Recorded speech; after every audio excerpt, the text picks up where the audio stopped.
위해서 마련해주신 교회 여러분 환영하고 감사드립니다. 세민족교회 김종원이라고 합니다.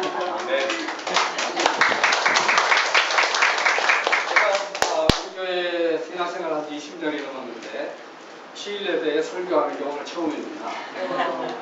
그동안에 여성주일, 노동주일 그때 주일 예배 시간에 삶의 정원 이런 순서를 좀 많이 있었는데 여러 교육을 많이 하셨죠. 그때로 제가 한 적이 없습니다. 오늘 이렇게 저의 삶의 이야기나 신앙 고백 이런 것들은 군대 모임이나 성소공부시나 아니면 추모를 이런 데서 이제 짧게 단편적으로 이야기했었는데 오늘 설교로 이렇게 만나기 위해서 왔습니다.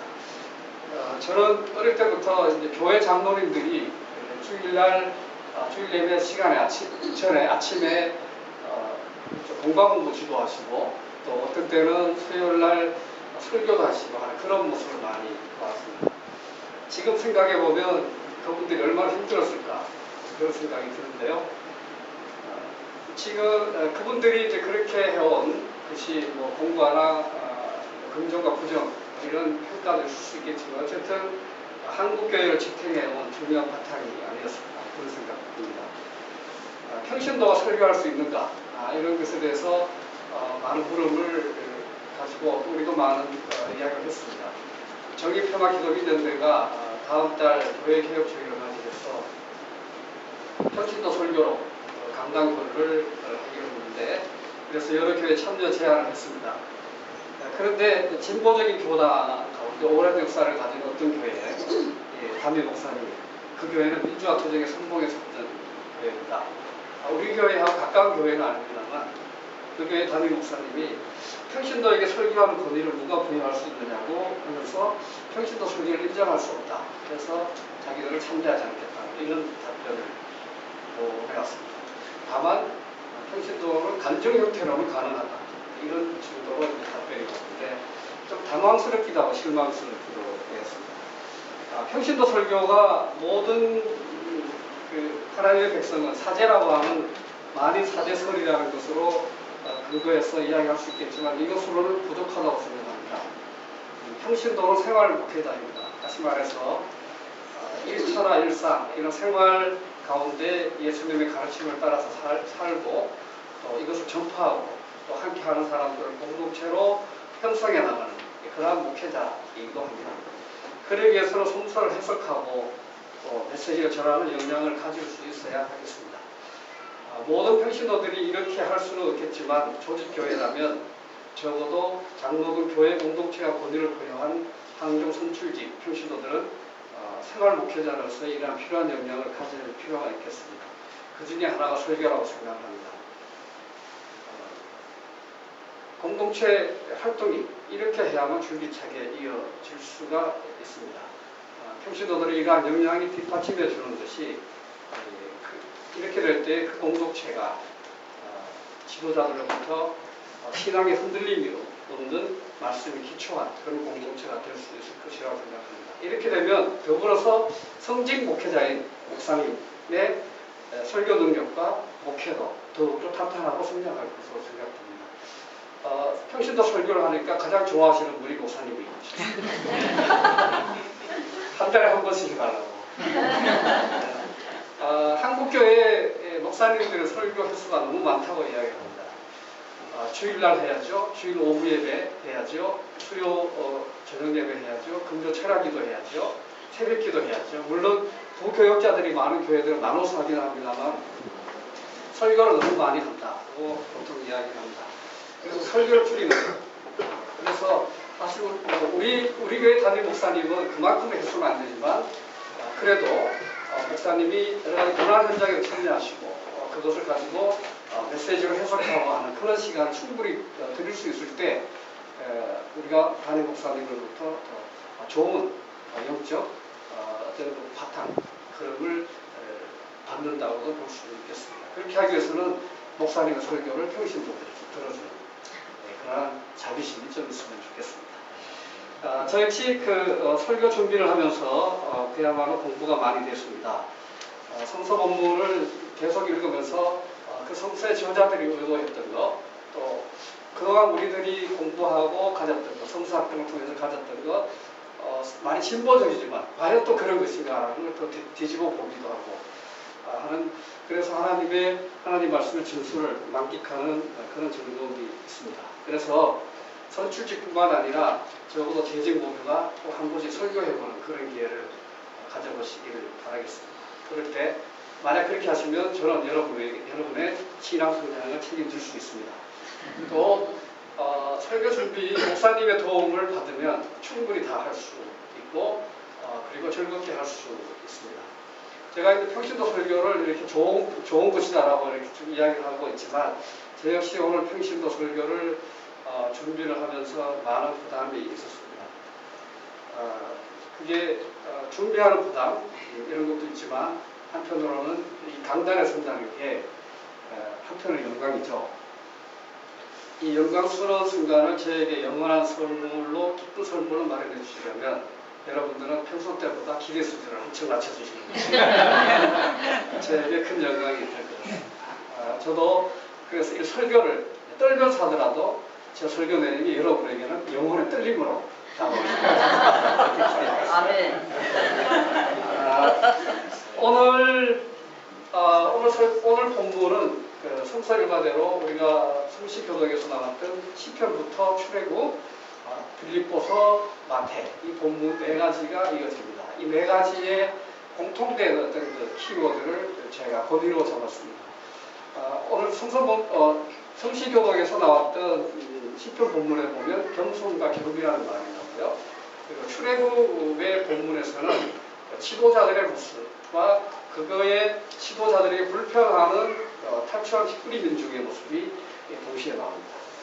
그리고 서신서에는 그 그리스도 창가를 통해서 가장 권위 있고 높은 자는 결국 자기를 낮추는 자라고 하는 그런 내용을 이야기하고 있고, 그리고 마태복음은 역시 예수님이 그 당시의 유대교 성전 체제에 그러한 권위에 저항하는 그런 모습을 가지고 있습니다. 그래서 오늘 설교 본문을 사실 쭉 연결하면 일반적인 교회, 우리 교회 말고 다른 교회에서는 이렇게 설교를 다 정리를 할 수가 있습니다. 하나님과 교회 지도자들에게 대들지 말고 순종해라. 그 묻지도 따지지도 말고 순종해라. 그것이 마땅히 가야 할 길이고 그리스도가 보여줄 겸손이니까 이것을 추천하는 것이 구원에 이르는 길이다. 설교 끝. 이렇게 할 수 있습니다. 그러나 오늘 우리 교회에서는 이것을 다시 뒤집어보는 그러한 그 말씀의 시간을 가졌으면 좋겠습니다. 오늘 출애굽기 본문에서는 물을 달라고 불평하는 출애굽 탈출의 히브리 민족의 온방과 행동에 대해서 모세가 대응을 하고 또 그 대응에 대해 모세를 통해서 하나님께서 역사하시는 그 사건을 조치하는 그러한 기사를 볼 수가 있습니다. 지금 오늘 그 17장 사건인데요. 지난주에는 16장에 만나 이야기 목사님께서 설교를 하셨습니다. 그 전에 보면 15장에 또 물 이야기가 나옵니다. 물을 달라, 마실 물을 달라, 먹을 것을 달라. 또 오늘 17장에 마실 물을 달라. 물, 먹을 것, 마실 것, 물 이런 것이 계속 이어집니다. 그리고 오늘 9절, 7절까지 이후에 8절부터 보면 아멜렉 전투 이야기 나오고요. 그리고 18장에 보면 모세의 장인 이드로가 모세가 너무 경무에 시달리니까 투하 리더십을 세우는 그런 장면들이 나옵니다. 그러니까 이 중간에 15장부터 18장까지 이 그룹들을 그 앞에 히브리 민족이 탈출하는 것과 그리고 19장 이후부터 나오는 하나님께서 십계명을 내려주시고 계약과 법을 만드는 이 과정을 두 큰 그룹에서 그 사이에 존재하는 것이 오늘 본문입니다. 그렇다면 이 본문은 우리가 어떻게 봐야 될 것인가 하면 하나님께서 모세라는 지도자를 통해서 그의 권위를 높여주고 그리고 결국은 민중의 생존의 문제를 해결해 주는 그런 위대하신 하나님, 여호와 하나님을 소술하는 데에 편집자의 의도가 있지 않았을까라고 그렇게 생각할 수 있습니다. 여기에서 이 우리가 모세오경 혹은 토라 오경이라고 이야기하는 오경이 편집되는 시기는 바빌론 포로 시기죠. 정말 야훼 하나님이 이끌어 주실 것이라고 믿었던 우리 민족이 바벨론 포로, 이방인의 포로로 잡혀가는 처참한 상황에 다시 한번 우리의 신앙을 재건하자. 이렇게 해서 당시 포로로 잡혀갔던 사제들 그리고 엘리트들 이런 사람들이 성서를 편집하기 시작합니다. 그래서 글을 아니까 그래서 이 지도층의 사람들이 편집한 이른바 피문서, 제사장 계열의 문서 속에서 보면 이들은 바벨론 포로 시기나 포로 이후에 다시 기환했을 시기에 이전에 이스라엘 공동체의 체제를 새롭게 형성해 나가는 데 있어서 그들 지도자들의 권위의 입장에 서서 그 성서를 편집했을 것이라고 볼 수가 있습니다. 그래서 지도자와 사제들의 권위를 담는 그런 이데올로기를 담아서 오경을 편집했을 수도 있다는 그런 생각을 해볼 수 있습니다. 물론 오경에는 예언자 전통과 해방 전통을 이끄는 모세 전설과 그리고 다윗을 중심으로 하는 왕조 전설의 두 가지 전송이 있습니다만 이후에 구약성서 편집자들의 의도도 권위에 대한 이데올로기를 만들어내는 그런 것이 있었을 것이라고 생각을 합니다. 결국은 이러한 그 편집자 요도가 있다고 하더라도 구약성서 전체는 모세 전통과 다윗 전통 두 가지 전통이 대립하는 긴장관계를 계속해서 이어가고 있는 것을 볼 수가 있습니다. 그래서 오늘 우리 본문에서는 권위를 창출하는 그 시도 이것을 우리가 찾아낼 수 있겠습니다.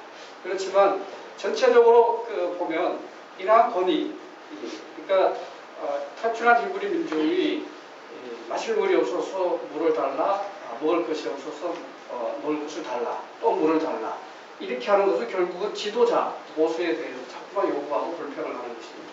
그 지도자가 당한 어려움을 하나님께서 해결해 주시는 것입니다.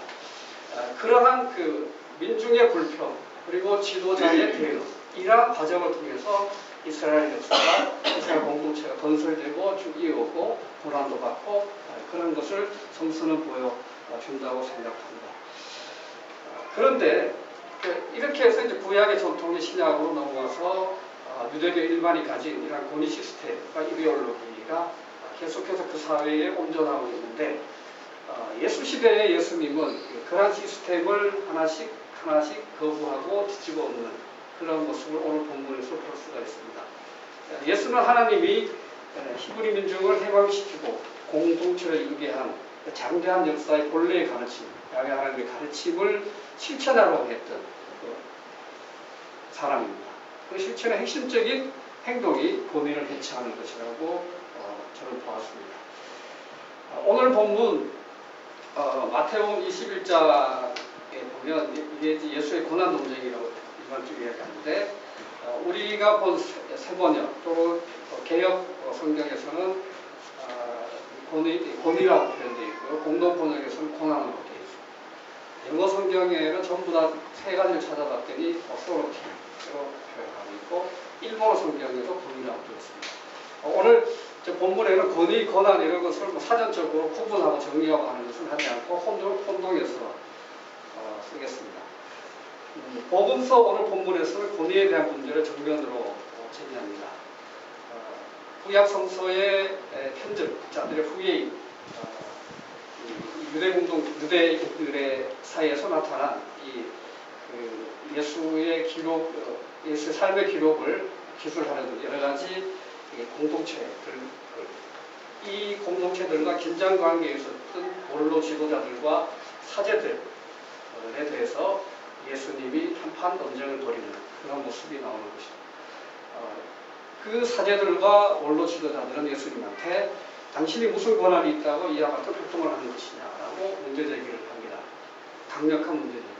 이에 대해서 예수님은 당시 역사적으로 중요한 인물이었던 세례 요한을 들어서 그 사람들이 반박할 수 없는 그러한 질문을 던집니다. 요즘 말로 아이고 의무이 없다. 이런 식의 대응을 하시는 것으로 보입니다. 결국 그 대제사장들과 원로들의 말문을 닫게 만듭니다. 이것은 유대교 배경을 가지고 출발한 마태 공동체 구성원들에게 이러한 상황에 대한 문제의식을 갖게 하고 앞장의 성전 정화 사건 있죠. 일부 학자들은 성전 한정이라고 표현하는데 이런 것과 함께 예수님이 유대교와 분명한 대립각을 세우고자 했던 그런 목적으로 이 기사가 쓰여지고 편집된 거 아닌가 그렇게 생각합니다. 이 기사를 통해서 이제 마태 공동체가 이야기하고 싶은 것이 무엇일까라는 것인데요. 이 논쟁이 일어났던 것은 예루살렘입니다. 당시의 모든 권력과 고난, 권위가 모두 집중되어 있던 바로 그곳입니다. 이곳에서 예수님은 자신이 생각하고 있는 자신의 날카로운 의도를 그들에게 드러냅니다. 그렇지만 대사제들과 원로 지도자들은 예수님의 가르침에 관심을 두지 않습니다. 그들의 관심은 오로지 예수님을 따르는 무리들로 인해서 자신들의 권력과 권위가 위태로워지는 것, 그것을 걱정하는 것 뿐이었다고 볼 수 있습니다. 예수님은 이런 상황을 깨뜨린 것 같습니다. 그래서 그들에게 그렇게도 권위를 세우고 수대면서 목에 힘주고 다니는 너희들의 근거, 그 대단한 근거는 무엇이냐 라고 다그칩니다. 그리고 이어지는 두 아들의 비유에서는 첫째 장자 맏아들, 둘째 아들의 이야기에서는 결국은 예수님은 그것을 대입하시기를 세리와 창녀들, 민중을 장자로 보고 그리고 원로 지도자들과 사제들, 둘째 아들로 비유하는 모습을 볼 수가 있습니다.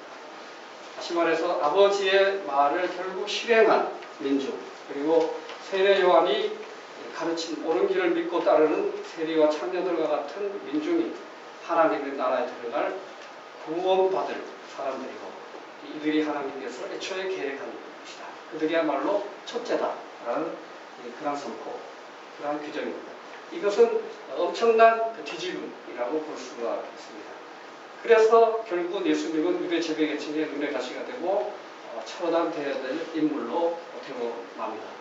오늘 이 본문이야말로 마태 공동체가 유대 지도자들과 사제들의 권위를 비웃고 그들에게 눌린 대중 그리고 이와 같은 처지와 배경을 지니고 있을 공동체 구성원들과 함께 나누었던 그런 신학적 민담이라고 볼 수가 있습니다.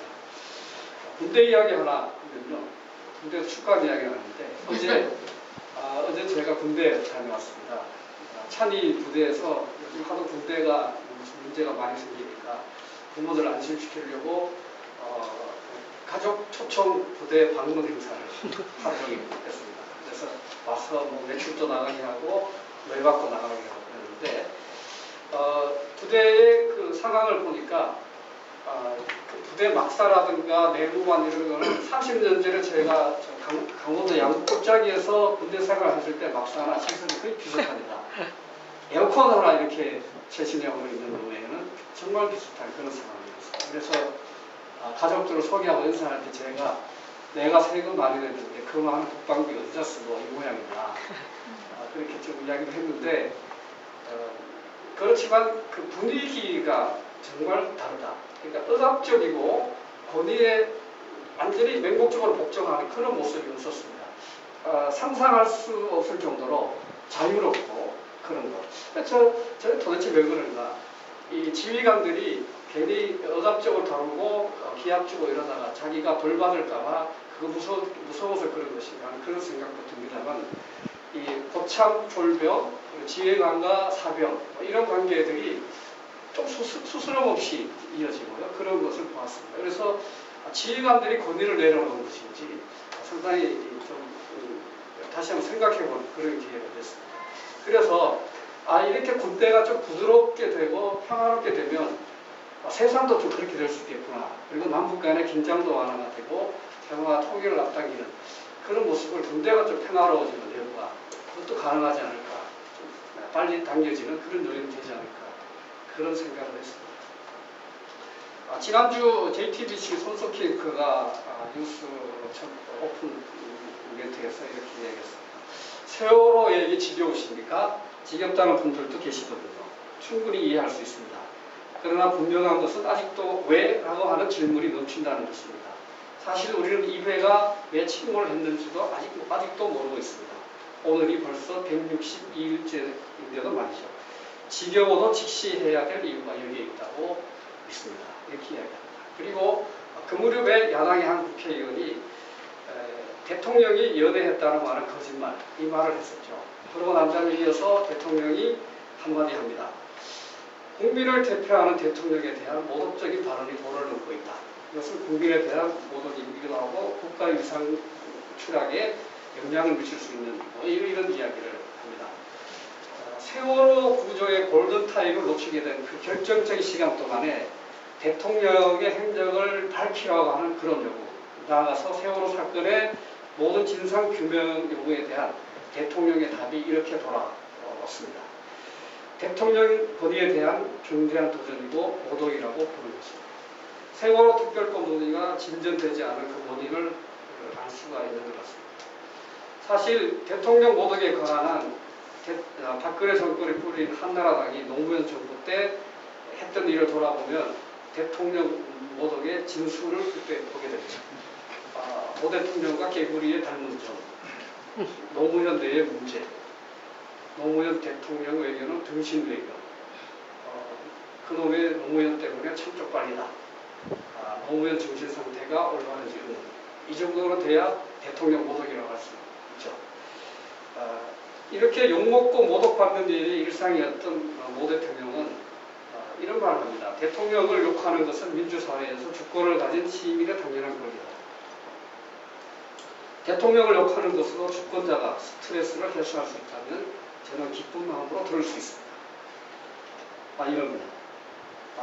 그래서 그리고 난 뒤에 2007년에 노 대통령이 해외 순방을 하는 과정에서 미국에 잠시 들렀습니다.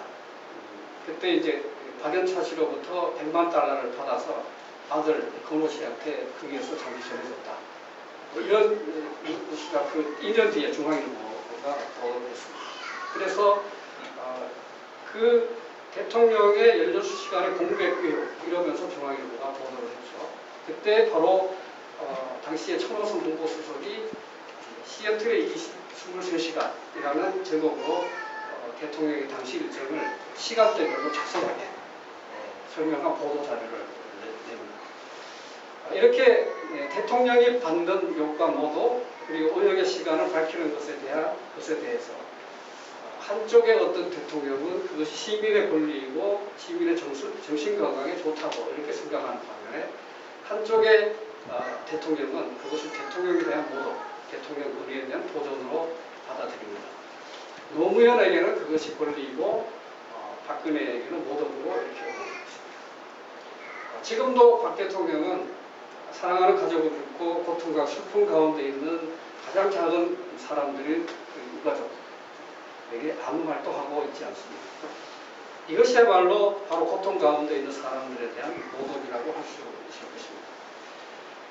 오늘 우리는 이러한 우리들의 상황, 사회적 상황, 정치적 상황 속에서 그리고 우리 교회 공동체의 상황을 다 생각하면서 우리가 가져야 될 최고의 권위는 무엇일까를 생각해 봐야 되겠습니다. 이 최고의 권위는 어디서 찾을 수 있을까 생각해 보면 오늘 빌립보서 본문은 매우 유명한 그리스도의 창가를 이야기하고 있습니다. 바울이 빌립보에서 추방이 됩니다.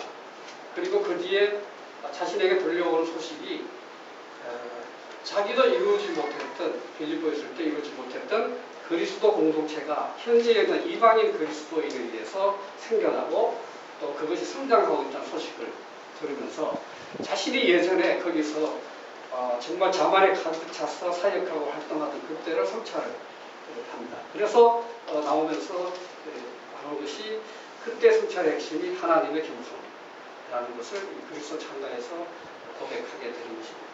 그것은 낮아지고 고난받고 이것을 통해서 획득한 권위야말로 하나님께서 진정으로 높여주는 권위이다 라는 것을 그리스도 창가가 말을 하고 있습니다. 구약 성서, 아까 구약 성서를 편집한 그 그룹들의 사람들이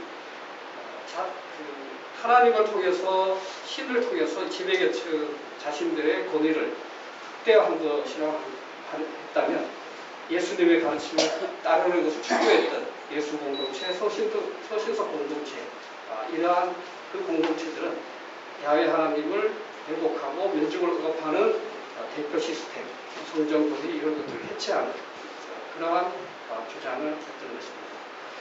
바울이 빌립보 교회에 보낸 편지에서도 권위 해체를 위한 실천에 타당하고 마땅한 것, 이것이 바로 스스로 나가지고 고난받는 것, 이것이 바로 그리스도께서 보여준 증거라는 것을 이야기하고 있습니다.